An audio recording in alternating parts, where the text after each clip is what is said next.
Då är vi redo. Mattias Nilsson, Ronny Pettersson, Leif Andersson, Thomas Hartman. Var ju någon som var duktig på gröten om man säger det. Nummer 94, Ronny Pettersson.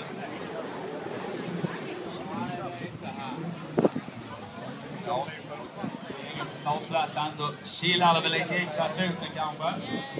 Ronny Pettersson, Hässleholm, det är ju det där tråkiga som jag tjatar om att när man kilar blir det bara 1 poäng. 10 poäng sen innan, så det är verkligen behövt lite mer kanske. Ja.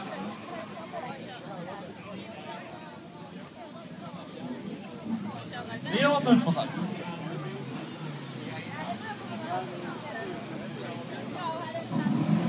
Där släpper man det hela. Ronny Pettersson får en kanonstart. Han är avstarten.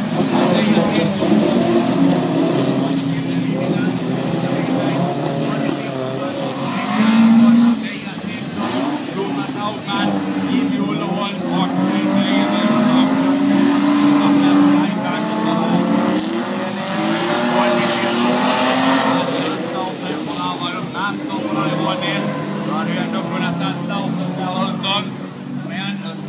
fram och fightas i alla fall och får en liten genomkörare. Emil Andersson gör alternativet. Icke Mattias Nilsson och Ronny Pettersson. Mattias Nilsson i ledningen. Ronny Pettersson väljer att välja sidan lite. Det är svårt med tjortare.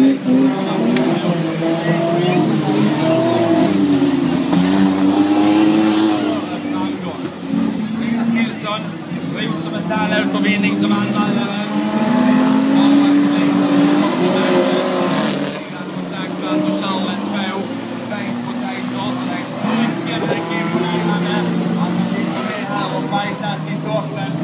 Varje tävling att ställa upp alltid med dem. 95 Mattias Nilsson. Han är ute på alternativet nu.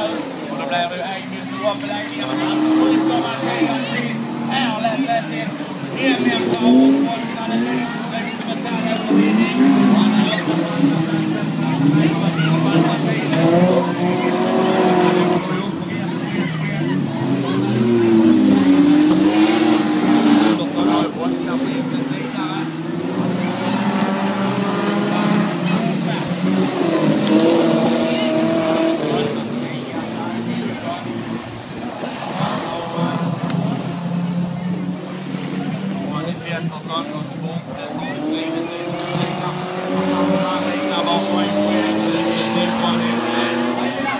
Full poäng till dig. Mattias Nilsson.